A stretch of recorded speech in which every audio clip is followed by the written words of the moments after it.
Welcome to Cayman Conversations Season 3. My name is Ralph Lois, and today we will speak about the 2022 and 23 Education Data Report with Mr. Marc Gray and Wingrove Hunte from the Ministry of Education. The Cayman Islands public education system is showing positive signs of progress. However, there are areas for continued improvement in areas such as reading and math. Now let's begin. Welcome, gentlemen. Thank you. Thank Thanks you. for having us.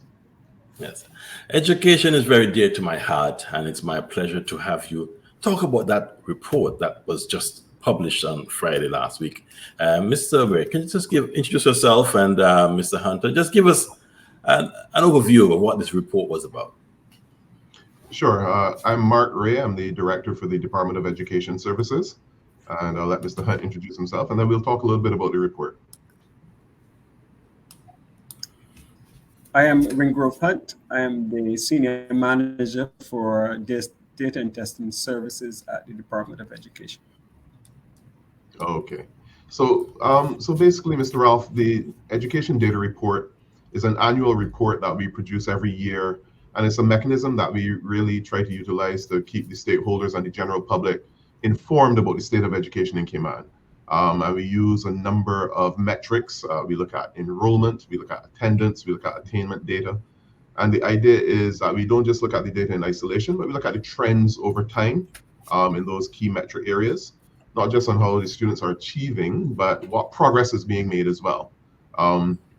It tries to look at a comparative analysis over multiple years. And in many instances, well, some instances such as enrollment, we're able to acquire data from our private school colleagues as well to paint as comprehensive a picture as possible.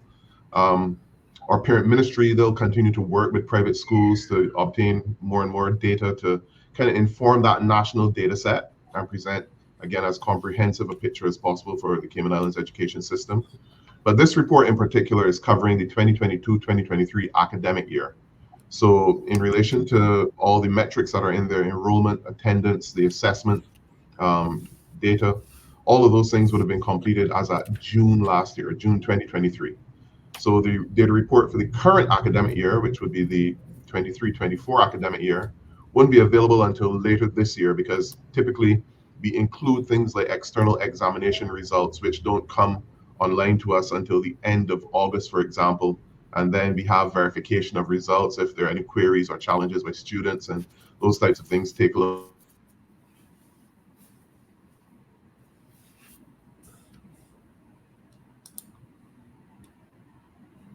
bit of time. So the report 20, I don't know if Mr. Wingrove has anything to add around the data report. I think that kind of covers what it is that we actually look at because, as we said before, it embraces the early years enrollment in particular, and it embraces the compulsory education, which would fall from the primary level, year 1 through to year 12. That would be our compulsory education. Okay. Thank you for that introduction. And I noticed that there was some very good and positive information that came from the report. Could you highlight those for me, please, Mr. Marc? I'm actually going to let Mr. Wingrove talk a little bit about the trends, and then I'll delve a little bit deeper into some of the more meat of the discussion from our specialists and so on. So Mr. Wingrove is going to tell us a bit about the trends. Okay, good. The mic is yours, Mr. Okay, Wingrove. So let's start by looking at the enrollment trends. As I indicated earlier, we look at trends from, although it's not compulsory education, we look at trends from the early years programs as well. So with respect to enrollment, the trend seems to be that enrollment is increasing over time at our early years institutions. And I might mention that the early years institutions are controlled largely by the private sector and not the public sector. Although we do have parts of compulsory education in government education schools. But we are seeing trends generally that the enrollment is increasing over time those institutions, right, to include government as well. Yeah. In terms of attendance, in compulsory education is where we are now. We are finding that our attendance generally, while there's still the effect of COVID, the lingering effects of the COVID pandemic, that is still sort of giving us some trouble with respect to attendance. We are still seeing that the trend now is stabilized, and we are operating at probably about 90% of attendance at the moment. So that's relatively stable now over the last 2-3 years. In terms of attainment, we are seeing also stability at the primary level at the end of Key Stage 2. And we are seeing tremendous increases in the attainment at the secondary level, which is where we measure at the end of Key Stage 4. So that's year 11, 12 combined. And we are seeing that the student attainment is improving significantly over time. Okay, thanks. And Mr. Ralph, if I can just add to that as well, I think one of the important things for us when we look at our the longitudinal look across how students perform from the beginning of their entrance into public education until the end, and we're seeing significant value added in the public education system. So students are coming in, and in terms of what they are predicted to achieve at the end of secondary education, when we look at those predictors compared to what they are actually achieving, we're seeing in some instances as much as close to 2 grade points higher than what they were predicted to achieve. So we are seeing some positive trends. Okay, how does this compare to recent reports? So I think when we look at comparisons, if I start with, because I think attainment is probably the one that people are most interested in. And I like to pair attainment with progress, yes, because we can speak to where students actually are, but we can also speak to how they have performed comparative to previous years. So if we look at our Key Stage 2, for example, when we compare to last year, last year we are, as Mr. Wingrove would have said, just about on par with where we were in all of our metrics, or grammar, punctuation, and spelling, or reading, writing, mathematics. All of those were trending just about on par. So when we look across all of the particular areas, grammar, punctuation, and spelling, we had 59% of the cohort achieving the expected standard this year. And that was about the same last year. Last year would have been 58%. And I say last year meaning the 2022 report, just for clarity. Yes. 2022 versus 2023. In reading, in 2023, we were at 43%. Last year in 2022 would have been 42%. Writing, 2023 and 2022, 46%. And mathematics, in 2023, down 1 percentage point to 41%. 2022, 42%. So when we speak of the attainment and the progress in these instances, we recognize that there's significant work that we need to do in a number of key areas at Key Stage 2. And there are ongoing strategies that are in place with our English and our mathematics curriculum, and our specialists have outlined these strategies. Are working with our schools. So I'm very eager to see what 2023-2024 academic year, what that brings with regard to those results at Key Stage 2. And if I can delve over to Key Stage 4, which would be our external exam. So typically our students in high school, year 11, we've seen significant improvement over previous years. So last year in 2022, where we had the metric of a pass at a level 2, which would be a grade 1, 2, or 3, or A, B, or C at CXC or GCSE. In English, in 2022, we were at 66.1% of the students achieving that level 2 pass. And in 2023, we're at 79.8%. So that's a significant increase, and we're very, very pleased with the performance of English in terms of the progress. In mathematics, we were below 50% in 2022. As a matter of fact, we were significantly below. We were at 39.7% in 2022. In 2023, we saw a rise to 52.3% in a level 2 mathematics pass. So while we're not where we want to be, we recognize the improvement of our students over time. And in science, we've maintained a pretty steady, solid performance in 2022 at 66.3%, in 2023, 67.3%. The other metric that we generally measure is what we call our expected standard. So the number of students that have 5 or more level 2 subjects, including mathematics and English. And in 2022, that metric was at 37.5%. In 2023, 48.5%. So again, we're seeing increases as we're on this upward trajectory in terms of the improvement at those key stages. Right. And as you mentioned, this report is 2023 report. Some of our viewers and listeners may wonder, okay, well, what's happening for 2024? We're now into April, and can you say are there any indications that we are ahead of the game, or that there'll be some improvement from what you've seen so far? I'll let Mr. Wingrove dip into that easy data and numbers, man. Yes. Yeah. Mr. Wingrove.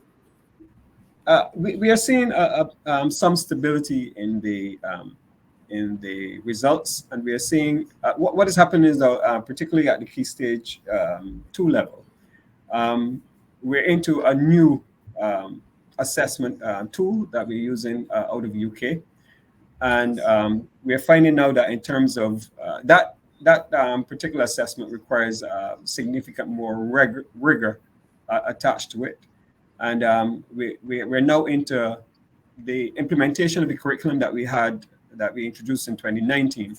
That was kind of interrupted by the COVID pandemic when we introduced that in 2019.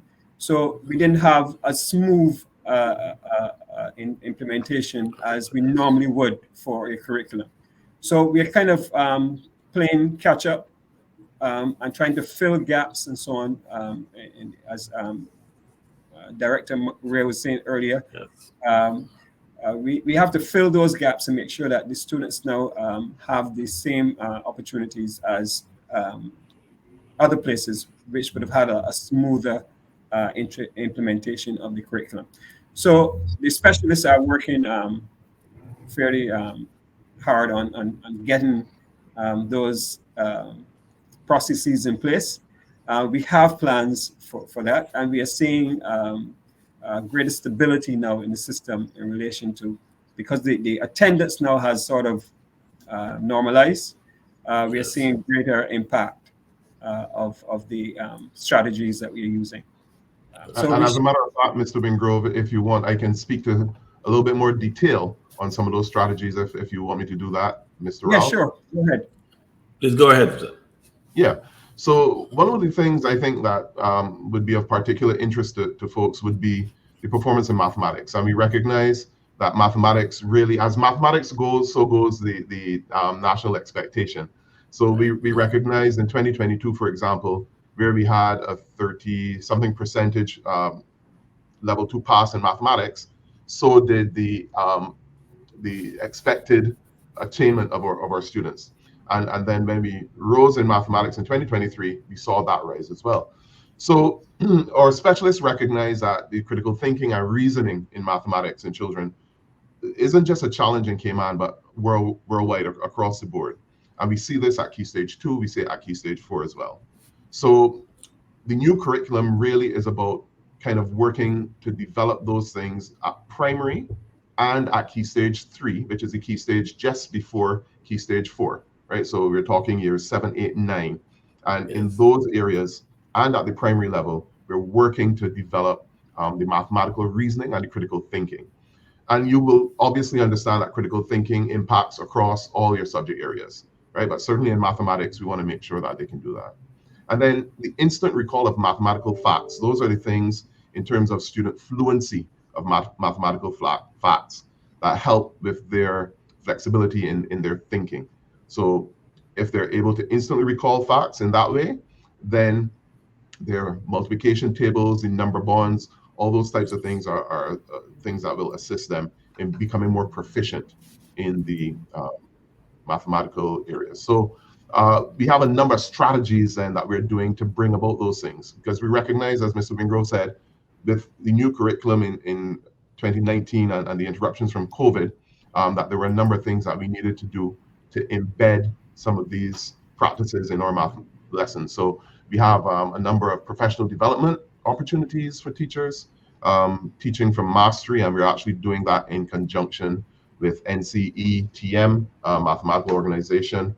That's an international one, and that started in 2022. So there's PD across the board for school leads and also for the numeracy specialists. Then we have teaching for mastery again through White Rose Mathematics, a tool that we utilize to develop that level of competence and confidence in teaching these things. We have a number of other programs that are linked to various assessments so that we can make sure that quality first teaching is at the forefront. So as you would know, Mr. Ralph, if we're talking about what has the greatest impact on student attainment, we know that good quality teaching is the key thing. So we continue to do our observations, our walkthroughs, work with teachers to make sure that they're planning and delivering quality lessons all the way through. And then we have intervention work that's happening, whether we need to pull students out and have small group or one-on-one sessions with students, or we either push interventions in where there is additional support in the classroom for teachers to deliver in a mathematics lesson. One of the key things that the Premier and Minister for Education was very enthusiastic about for mathematics is the utilization of mathematics specialist teachers in primary schools. And this will be one of the things that we'll continue to see benefit from, because they aren't just delivering mathematics lessons, but they're also working with teachers to make sure that the support in the lesson is delivered, but also that the teachers themselves aren't being de-skilled in the teaching of mathematics. So where we have math specialists who are passionate about the subject, but also very competent and confident in the delivery of mathematics, we will see some benefit and some growth in this area as well. So there are a number of things. And I should mention also summer school. We started last year doing summer school for students where we had a need for intervention in the areas of mathematics and English, and we're continuing that this year. So all of these things will allow students to maintain the knowledge acquisition that they would have had during the academic year over summer, so that there isn't as much learning loss. And when we go back in, we aren't starting from a deficit in terms of their knowledge base. So we have a number of strategies in particular in mathematics that we continue to implement. Similarly for English, but I'll see if, depending on our time, if you want me to go into some of those. Yes, I have one question I would like to ask, just interject right here. And as a parent, I understand the importance of a parent's role in their child's development. And we shouldn't expect all the teachers and the education department and the director and your team to do all the work for us. Do you get that sense of support from the parents contributing to how some of the work is being taught to their kids and how their development is progressing in relation to the input from the parents? Can you just speak on that for me, please? Sure, I'll speak to it, and then I'll see if Mr. Wingrove wants to add anything. But I think we can confidently say that we have a relatively variable level of support from parents. So you will find pockets where parents are very invested, and we're very thankful when they partner with our schools and partner with their teachers to understand what's happening in class, to engage with the teachers as well on the critical matters that need attention for their children, the interventions that we need to put in place, even allowing them to participate in things like after-school programs and summer school interventions and those types of things. We're very, very grateful. Their participation in parents' evenings. We have a number of schools. In fact, I can think of probably all of our schools have put on sessions where parents can come in and learn the mathematics that their children are learning, or learn the literacy structures that their children are learning, so that they in turn can not just be au fait with what's happening, but also can help to support the learning at home. And again, we have a variable uptake from different schools. So we do encourage parents as much as possible to engage with the students, engage with the teachers, have your students describe the learning that's taking place for them, right? And this is a technique that a number of schools are actually using when they have parent evenings. Students are leading some of those parent evenings and talking to the knowledge and the information that they're acquiring and the learning that they're undergoing in the classroom. So we want more parental engagement as much as possible. Thank you, Mr. Mac. Mr. Wingrove, can you add anything, please? Yes, everywhere. We do have a variety of platforms that we use as well to allow engagement with parents. We have lessons. The teachers put lessons on platforms like Teams. So there is a bit of a hybrid approach now to engaging with parents as well. If they can't attend parent meetings, for instance, we do have approaches to them tuning into the you have Zoom and all these other platforms since which have been even more significant since the COVID outbreak. The fact that every child now has been issued with a laptop, there's a ways that we can engage with students as well off-site, and for parents, as Mark said earlier, to engage with the actual education and the content bit that is associated with learning. So there's a plethora of approaches that we are currently using to reach parents, because we do know that some parents are very busy and they can't always come to parent-teachers meeting, but they can log into a Zoom call and interact with the school in that way. So we're looking for a variety of ways for those parents who can't get to a parent-teachers meeting, for instance, or who can't engage directly with the teacher, that we can use other approaches to reach them and allow them to facilitate further development for their kids. Thank you, Wingrove. I think that this is so important that the parents are brought into the picture and they engage and develop the partnerships. And this is one way of getting it. And just before I go back to Mr. Mark and to elaborate on additional strategies, I wish to say that, that report is essential. It's a starting point from where we can see where we are and where we need to get to. And with that information, parents might see how important it is to be involved. And that information is just invaluable. Mr. Mac, back to you. Yes, and just to add, Mr. Ralph, when we talk about the information that's available to parents, we look across the board, because even things like attendance, for example, attendance at school is critical. So when we can engage with parents to make sure that children are coming to school, then they have more learning opportunities. Then there's more opportunity for increased outcomes for their attainment. So the idea is engagement across the board. We want to engage you when not just negative things are happening, engage you when your students or your children are doing well also, so good behavior points. We want to engage so that we can flag up when there are issues that can be addressed early, and again, that partnership continues. So just to kind of jump into the area of English and some of the challenges that we're seeing and some of the strategies that are being implemented. As you can imagine, when we're looking at these core subjects, English and mathematics, they require a lot of time.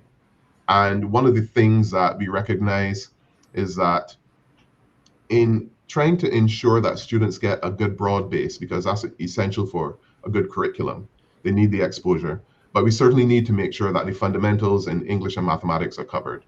So the English strategy also looks at how we can have some thematic experiential teaching and learning opportunities for these young people.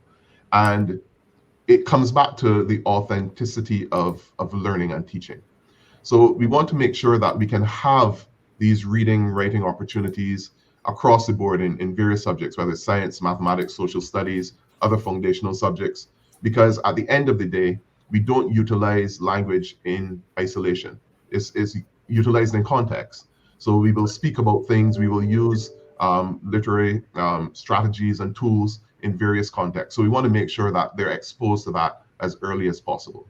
So we're trying to combat the need for time in delivering these important core curriculum areas with the integration of those areas into all subject areas, so that every teacher is a teacher of English, every teacher is a teacher of mathematics, etc.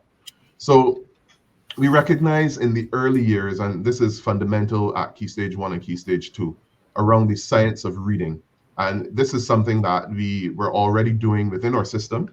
But in preparation specifically for the introduction of the national curriculum in 2019, we really undertook a look and did an audit of the phonics instruction that was being performed in schools. And we recognized that we had a number of strategies that were in place and implemented in Key Stage 1 and reception, Read Write Inc. phonics program, for example, to give the early literacy learners a solid foundation. And we looked at some English instruction at Tier 1 with teachers, where the majority of our students are expected to perform at the necessary level, where that English instruction by those teachers is what we call a Tier 1 level intervention. Tier 2 would be if we have additional support within the classroom, and Tier 3 would be where we need to pull students out if there's particulars, special education needs, and those types of things. So once again, we come back to quality teaching, right? And that's going to be the main focus for both of our core subject areas of English and mathematics. In terms of the phonics instruction, because it's so important, we have to make sure that we implement these things with fidelity. So we're having schools do more and more walkthroughs, observations, monitoring, professional development to make sure that what we are delivering is being delivered consistently and being delivered with fidelity. So that is a critical piece, not just for English, but certainly across the board, and even for our interventions as well. And then the moderation of writing pieces is another element that has been highlighted by our specialists. So when we look at what students produce with regard to writing, it's important that what is assessed as being a quality piece in school A is consistently a quality piece in school B and across the board.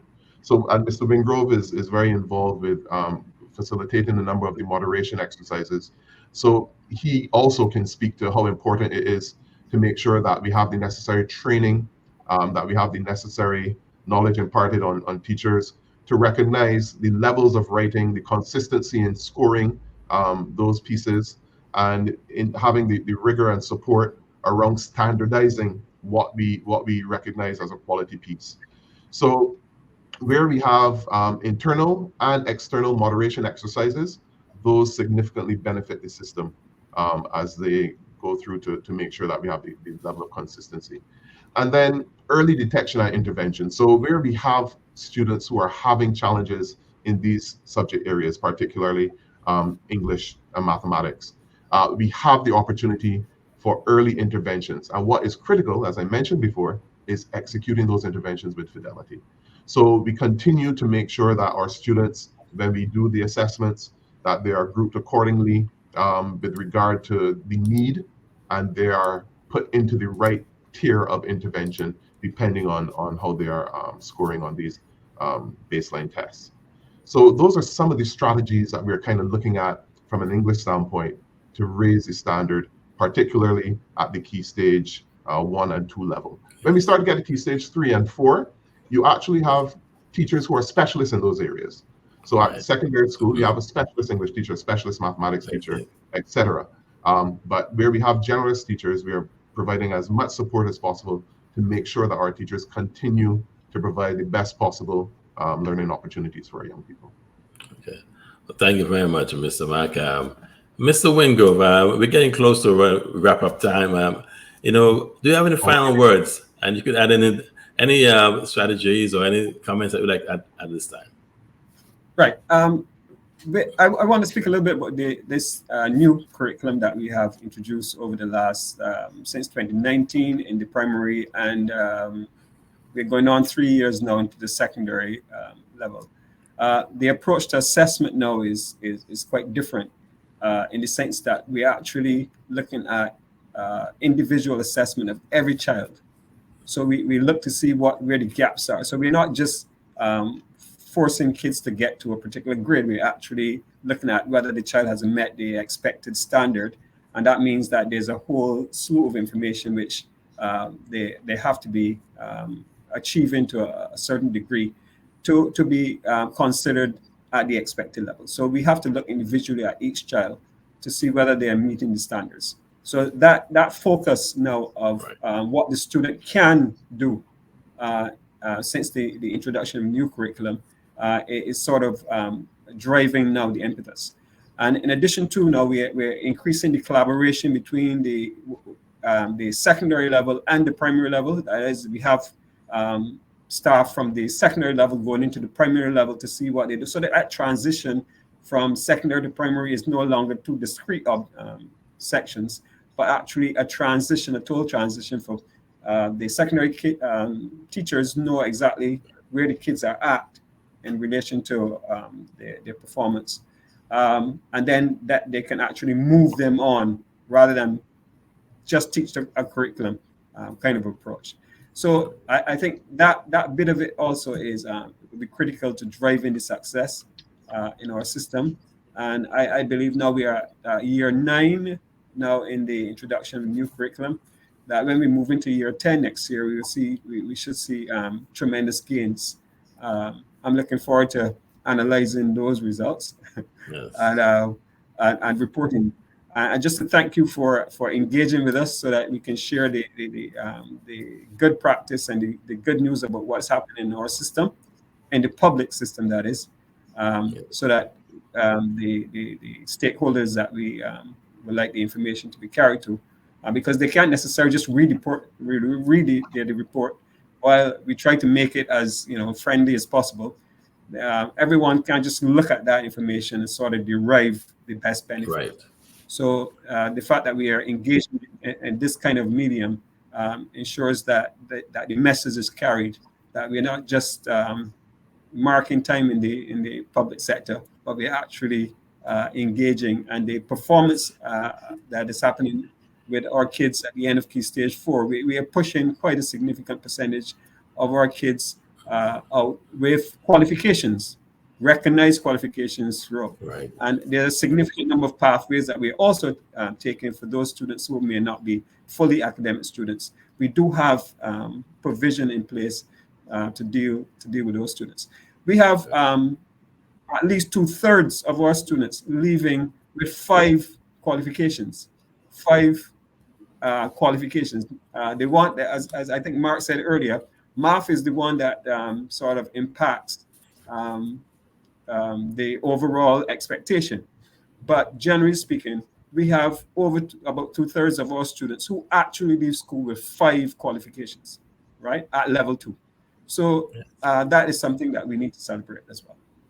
Yes, I agree. And before I get Mr. Mark to give his final comments, I believe that education is the key, and that your responsibility is so important, that this information that I'm hearing today should be passed on not only this one time, but on a regular basis, because we can now monitor the progress. And with those reports, I think it's so important. So I want to invite both of you on, our other members from the education department, to come and talk some more about how our kids are doing in school, and even ask for some comments from our readers and our listeners, so that we can have you respond to them in the future. So I'd like to invite you back in the future, Mr. Mark and Mr. Wingrove, to come back on and talk about education for our children. And then the final words, Mr. Mark. Definitely, we'll definitely take up the invitation to come back and have some more members of the team as well, because I think it's important to have the conversation around it. One of the things that I think is important to me, Mr. Ralph, is I do recognize that there are certain things that are pulls for people, and people will be attracted to things that are relatively salacious. But the reality is that if we look at what is being produced in this data report in a logical manner, we'll recognize that the trajectory of our students from early years through to Key Stage 4, that value is being added in the government education system. There's no doubt in my mind about that. And just 2 things that I think I would want to point out before just some final comments is that when we talked about the value that was being added, I alluded a little bit to it earlier. And the predictive scores for students would have been maybe 46% of students would have performed satisfactorily in the area of mathematics, English, and science. Okay. But when we look at the value that's added in terms of English and science, 1.84 and 1.2 points respectively for students with the lowest predicted scores. So what we're saying is that those students who were predicted to do not quite as well as everybody else, when we look at what they came out with in actuality, it was 1.84 in English and 1.2 points higher than what we would have anticipated. And Mr. Wingrove, you can correct me here, but this translates into actual grade values, yes? Yes. Mr. Wingrove? Correct. Yes. Correct. All right. Yeah. So I guess he thought I knew what I was talking about. It's like, and that for mathematics, well, it wasn't a full grade point. It's 0.74 of a point.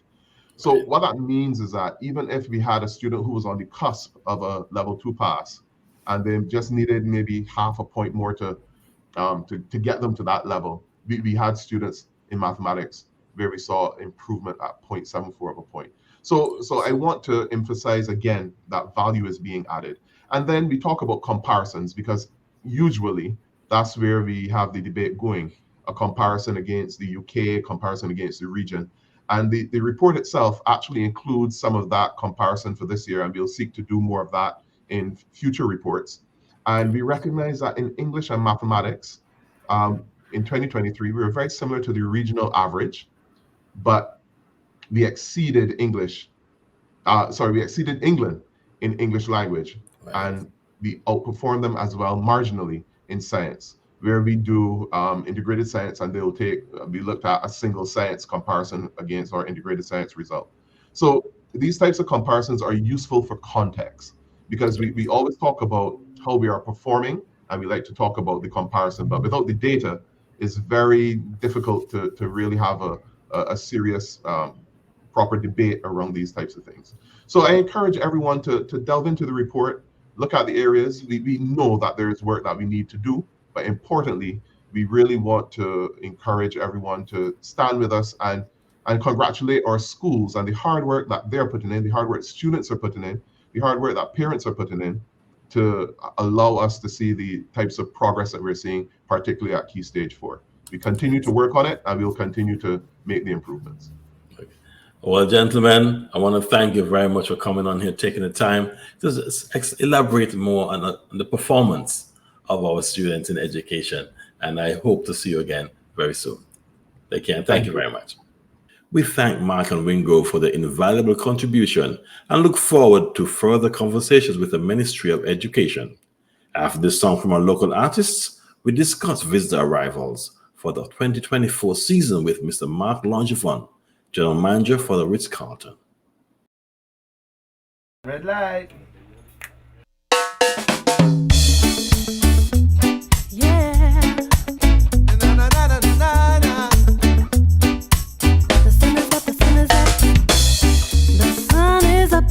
Smiling, another clear blue perfect day. A warm breeze from the ocean, warm breeze blows your troubles away.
Hello and welcome back to Cayman Conversations. Today I'm happy to welcome my special friend, Mr. Marc Langevin. Good afternoon, Mark. Good afternoon, Mr. Ralph. How are you doing today? Another beautiful day in Cayman. I said wonderful day. I'm doing well. Happy New Year and hope everything has started off well with you. Indeed. I mean, 2023 was quite an exciting ride, to get back in business, and we almost forgot those years of we don't want to say the words the C years. Yes, And yes. right now, certainly, we're in such a better place than we were a year ago, understanding better what is our potential and where we are, and the things looks pretty good so far. I must say, very satisfied where we are. Well, in our last conversation, we always spoke about the guest arrivals, and I just want to know what happened in the last, or what's happening with this season, because I think it starts in around November and goes until April. Please bring me up to date on what has happened during that season.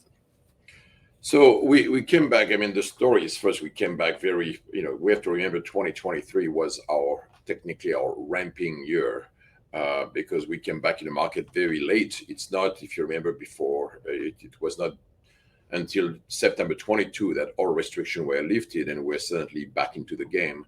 And we experienced an amazing year of 2023, especially considering it's a ramping year.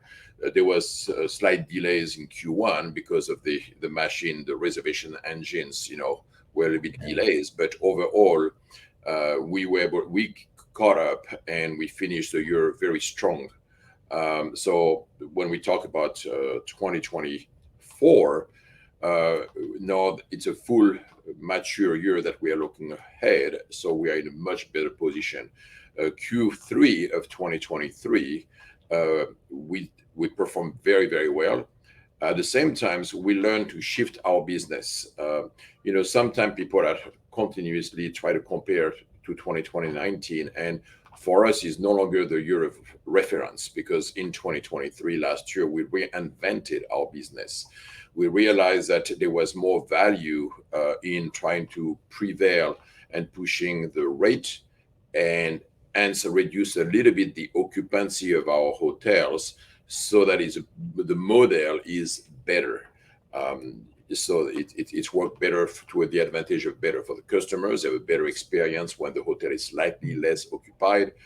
Our employees are, better prepared in an environment at 85% versus a 95% occupancy, and so on and so on. So we have kind of reinvented our model 2023, and now when we compare for 24, I don't even think it's honestly relevant to look it back to 2019. So moving forward, yes, we are keeping on growing at the same, pace that we had in 23, which is the same business model where we are, trying to obviously balance occupancy versus rate and prevailing rate. And this is what I think that event has taught us, that we'd have to really pivot and change the model, upgrade our model, and we're doing it right here in our own business as well.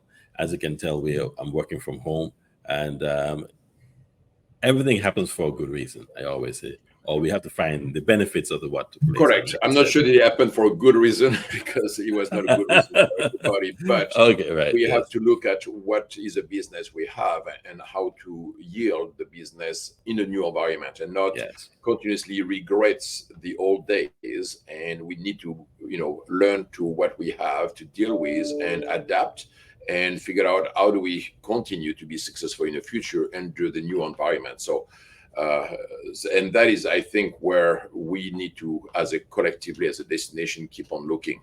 It doesn't matter which sector it is, we cannot, keep on crying about the good old days. They maybe, by the way, they were not such good days, and sometimes we only remember the good part of it. But we need to continuously have shift, adapt, and understand that the evolution of the customers and how can we beneficiate for that based on our attribute that we have in our destination. Okay, very good. I know last year on this time, I was trying to get a hotel, and there were no rooms available in January. 2023. Was it the same situation in 2024? Well, it depends which week you're gonna call me. If you call me the first week of January, we are still in festive. Then we have cookout. Then we have some mix of groups. So again, I think I'm not suggesting that we are full all the time, but there is some ups and down fluctuation in the business, and there is always opportunity in between, even during the peak season. Okay, great. All right, let's look forward to the future. What are your plans? How does it look based on your bookings? Does the future look bright for the industry? It's good, but it's also scary in a sense where, because we are pushing the rate, now the concern that I have is, do we have the value for it? Because it's one thing to making money, but will the customers come back? So, when you start to play that game of, continuously push the cost of business, you have to be able to continuously give back to the customers something that is value for them. It's interesting. I've been listening to a lot of economists about that situation where actually the luxury, let's say, layer of the society, especially in the US, has actually gained even more power, buying power. And which is good for our business in Cayman, because that is really we are destined to satisfy that. The question is, when they come here, will they have that appetite to come back? Will we leave such an impression, such memory, the experience they will have, that they will prevail us? So I am, when I'm looking at what is success today, is not necessarily what is my pace, how much room I have, how much revenue I have, but do we create an environment where customers wants to come back? So I am actually really paying attention. And the good news is the answer is mostly yes. I think we have been able to preserve, not just at the Ritz-Carlton, but as a destination, a value proposition that people are looking for, that sense of well-being, that sense of genuine care, the Cayman kind. And that is something we cannot take for granted. We got to work on it every day. We have to train every day. We have to be not assuming the business is just coming miraculously. We have to really ensuring that we differentiate and we continue our differentiation based on what is a business, what is the experience that we are creating for our customers. Yes, and I remember a former premier stating that we cannot get everybody, we cannot cater to everyone because the size of our island, and we have to pick and choose. And he actually said we need to get the cream of the crop, or those people who can spend, rather than cater to everyone. And so my next question is, we are attracting high-paying clients to our tourist industry. Is the country on a whole, not only your establishment, but other establishments, the taxi drivers, the restaurants, the entertainment, is it up to speed providing that level of service in your view? I mean, it's improving all the time. I mean, the infrastructure, the road system, the Wi-Fi, the restaurants, we can see there is new product coming in the market. Could we do it? Can we do better all the time? Yes, we have to always figure out what is the next things. I mean, for me, when I walk in my resort, I'm never satisfied with what I have. Okay, I'm always observing, listening to the customers, to the employees, and try to figure out, okay, what is the next best things that I'm going to do to improve. So as a destination is the same. I mean, we cannot just fall asleep and just say, oh, we are the best. That is not going to take us nowhere. So we really continuously have to evolve and understanding what is a new destination, the new tourist product we can create based on what we have. There is still a lot of unexplored area on the island. We talked about it in past show. Some of our customers are venturing themselves, especially when they are coming here, more than once, and they are exploring the other places of the island, like the east side, the north side, which offer different value proposition. So what are we doing to enhance those experience too, or to create better value for the customers going over there? So that is the things that we continuously have to look at. How do we continuously evolve? And that's true for business. We have to always keep on the edge, keep improving. What are your thoughts about the airport? Their plans to develop to improve the airport. Do you hear any comments from your from your guests about the experience traveling to Cayman? Well, I don't have to wait for the guests. I just have to talk about our experience when we travel. We travel enough on and off. So, I think that the airport, obviously, compared to some customers, by the way, did not come back since 2018 or 19. And when they come back, they are certainly appreciative that the evolution, because, we forget, but it was, that what was it in 2020 that we had 2020. localization. So, some of the customers did not see our new airport, so they were blown away by the new experience. At the same time, it's going to be already too small if we don't pay attention, because we have new hotel coming in the market, new residents coming in the market. I mean, just when you think about those, there is at least 3 larger hotels coming on the island, plus all those condominium being developed to attract more business. You have to remember that on the island, the inventory of room for our tourists is actually greater on the private residence and condominium than on hotels. So if everything grows, it's just a matter of years, or if it's not already too late that the airport becomes too small. So there is no question.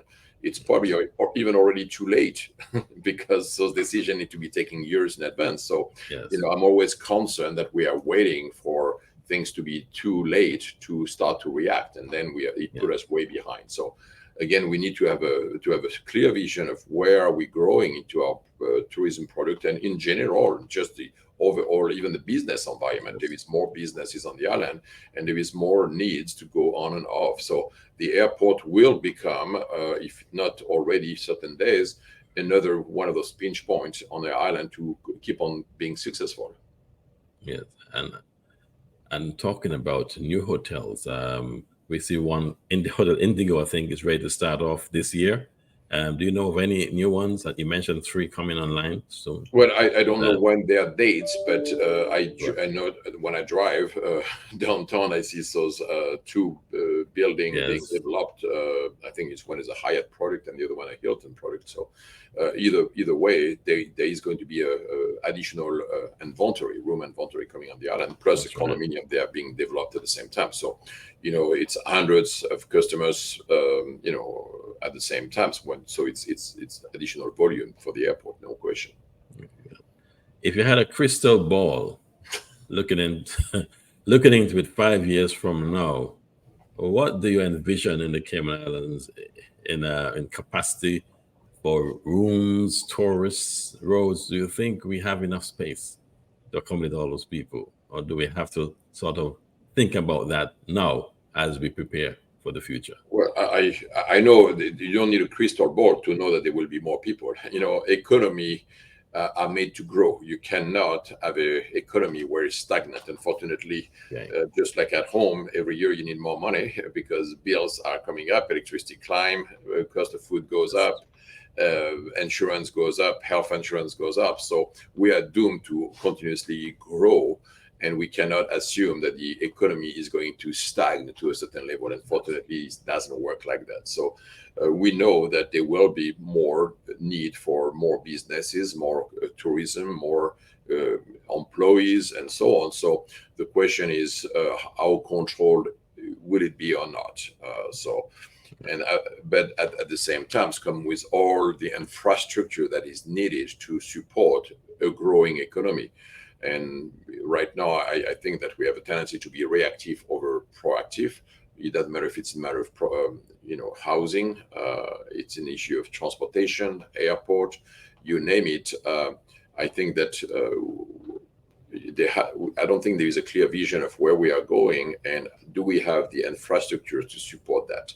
So that is concerning. So if you look at 5 years, I can tell you that it will be bigger. But I am not sure that we are prepared for that, including education, including everything else. And you made a very good point. You're right. We need to be prepared for it. You touched on a point about employment. Our people are coming back from schools. Our people are growing up. We're educating our children. The population is growing, and they need to work. So therefore, that's one of the reasons for the economy to grow. Now, we've tried to encourage people to look at the industry, the tourism industry, and see if they can fit in there at some point. And there have been efforts. There have been you have workshops and they've job fairs. Have you seen an increase in the local population who are taking on these challenges or taking on these jobs in that industry? Well, I don't think that the population in Cayman is growing at the pace where the businesses are growing, because every industry has demand. It doesn't matter if it's in construction, in real estate, in lawyer's office, in finance, in hotel business, restaurant business. So there is more demand than actually, production at this point of employee capacity. So I don't think it's constant. I mean, we can see our numbers are pretty much constant about what is a portion of Caymanian population versus expat need, and I'm sure every industry has the same. So it's there is no possibility that based on the way that we are growing, the population doesn't make it baby per day to be able to fulfill the need of every industry. It's clear that the island as a whole is always going to need an expat population to be able to satisfy the need of the economy. So I don't think we'd see a degradation. It's kind of steady. We attract every year some new Caymanian on the job, and every year there is also Caymanian. They have a journey with us, and then eventually they change industry, because that's kind of normal. It's a normal life cycle, and there is so many choices. There is continuously choices, and as if education is preparing them better for all those jobs. It's not just about hospitality. We are very blessed on this island that versus other island, which depends 100% on hospitality business and hotel business and so on.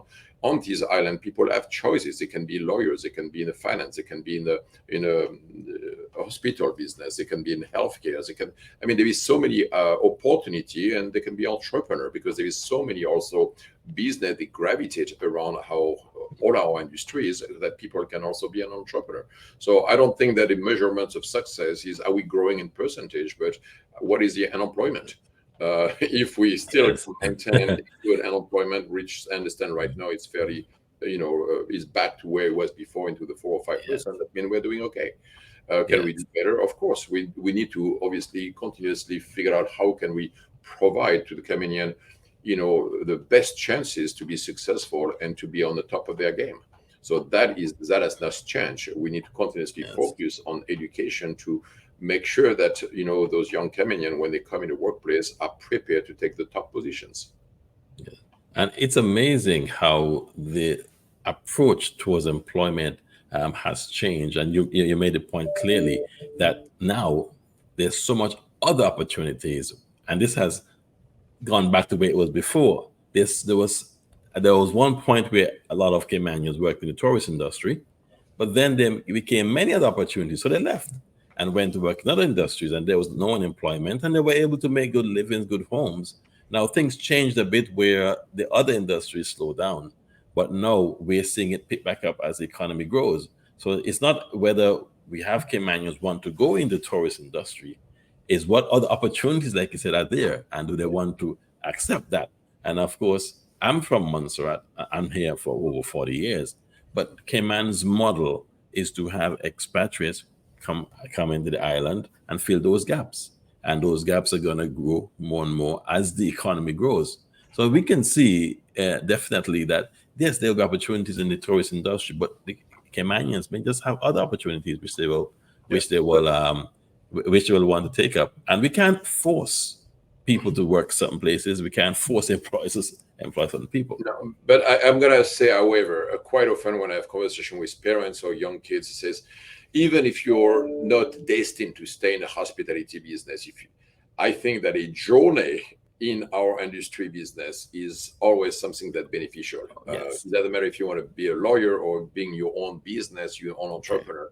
I have seen it, and believe me, it doesn't matter where, if I go to the airport, if I go to the government house, if I go to businesses, I see a lot of our ex-employees who beneficiate to learn from, our brand, especially us at the Ritz-Carlton, where we have certainly providing a level of service and so on, that whatever they apply that in their next business, it could be a doctor, it could be a lawyer, that will give them an advantage because when you apply those skills, those soft skills that we have in the hospitality business to any other business, it certainly give you and separate you from everybody else. It made you a different person, something more to sell. So I am not suggesting that hospitality is a career for everybody.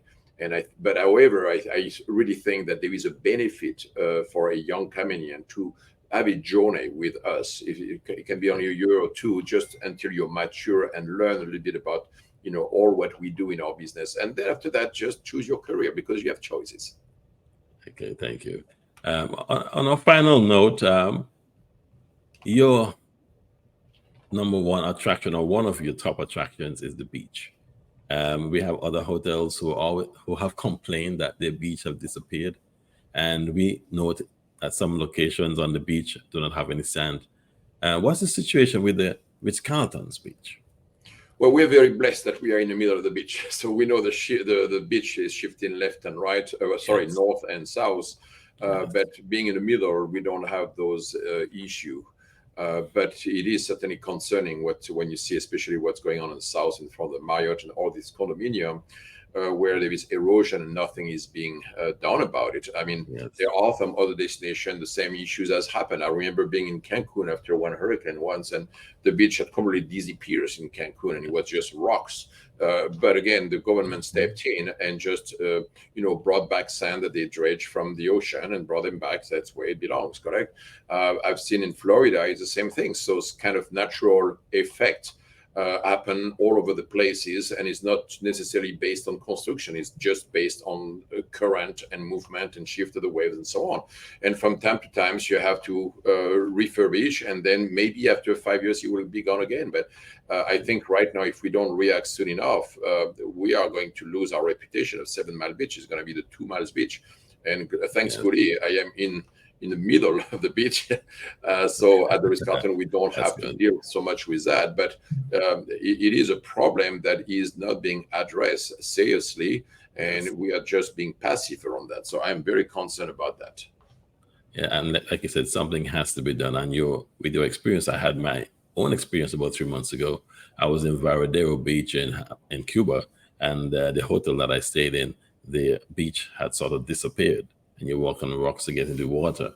And that was not the case, I understood. But of course, with all the heavy wave actions, these things happen around the Caribbean. So it's just that there has to be some action to either replenish it or to do something that can get the activities, get the attractions back to where it was, as close where it was. Because, like I said, to not have a beach in front of your hotel that used to have beaches is very unfortunate. I mean, it was not a long time ago where we were stuck in our houses and had 1 hour to go do a walk a day. I used to be able to walk on the beach all the way to, Marriott and beyond. And that was just 2 years ago. So it's nothing that has done with the development of those condominium and so on. There has been, and we all experienced some shift into the environment where there has been more storm coming from the south versus the north. I'm not quite sure, I'm not an expert, but whatever it is, there has been, usually we know that there was always a reduction of the beach during certain months, in the summer months and the fall. And then as soon as the winter was coming, boom, everything was back to normal. Unfortunately, we can experience that the weather, like it has changed all over globally, has changed. So we have, we created the problem as human of that global warming potentially. Well, we need to fix it. We have to help the natures bring that back us to where we were. And again, if it's something that is an investment that need to be done every 4 or 5 years, so be it. It's part of doing the business. It's just like I have to repaint my building every 5 years. Right. And we did some research, and 7 Mile Beach was never 7 miles. As a matter of fact, there was some small coves along that part of the island. And as a development came, some of those coves got straightened out, but the wave activity never changed. So of course, there's gonna be some portions with sand and some without. So it's just a matter of what took place is coming back here. So you're right. Development may have contributed, but it's not the reason for the sand disappearing. And that could be another conversation for another time. One last question before I let you go. I love cruises. I love going on cruises. And there's a big cruise ship that just left Florida. Icon of the Seas is actually just left. It visited St. Kitts, a small island like ours. The government has said that it wants to focus on smaller cruise ships. And I know that the Ritz-Carlton has one, and there was talk about having one visit. Do you have any updates on that? No update on our side. I remember we took advantage of one of that Ritz-Carlton yacht collection. It's less than 200 cabins, so it's a very small unit. Came by our shore. It was somewhere like a year ago or so. They were having a journey from Panama and going all the way to Florida, and they stopped by our shores. Just for the opportunity. Yes. Right now, there is only one of those, and I think they are so busy. They have such a busy agenda that they have not yet focused on our destination. But another ship is already being built, and I think it's coming out next year. So there is a plan at the Ritz-Carlton to develop another 2 and 3 and 4. There is such a demand now for those kind of smaller units. We call that yacht collection versus calling cruise ship. That is a different experience. So it's kind of, and it's not, we're not the only brand, by the way, who does that. Other brands are also looking at that luxury segment, that their business model is different. They don't have all the entertainment and the diversity of slides and casino and show on their boat. What they do is actually they use a destination as the entertainment. They come, they stay at shore, and then they commute and they take advantage of the destination in the sense they will go to a restaurant, they will go to the attraction. So they are depending on the destination to provide the entertainment versus the cruise ship, which all inclusive of all entertainment. So I think that is a better business model for a small island like ours, because it certainly is not draining our resources, actually activating some economy for us at the high end. But that business model requires some modification to our business model, that the way it is. So I understand that there was some conversation, I don't know if it's negotiation or conversation with the government to say, okay, what can they do to accommodate the stayover of those passengers? There is probably some other understanding and complication in that regard to say, if we wanted to use our destination as a port of call, how did that work? It's a different business model, and I don't know what is happening with that, but I'm hoping that people are seeing that as an opportunity for the future and being ready. It may be not this year, it might be in 2 years or 3 years, but the business has evolved, and I think that is for our destination a better product to come to our resort versus somebody who come with 8,000 passengers and just download, and overflow with mass tourism. I don't think that is the right thing, honestly, for our destination. Okay, thank you. Well, Marc, I really appreciate the time you spent with us today and to give all this invaluable information on the industry. I want to welcome you back sometime soon. We hope you enjoyed our program today and invite you to join us next Sunday at 2 p.m. for more Cayman Conversations. Remember to like, share, follow, and subscribe to our Facebook and YouTube pages, and also pick up copies of Caymanian Times newspaper 3 days per week, Monday, Wednesday, and Fridays at locations across the islands. Cayman Conversations is a production of the Caymanian Times newspaper. Now have a great evening, and tomorrow a fabulous week.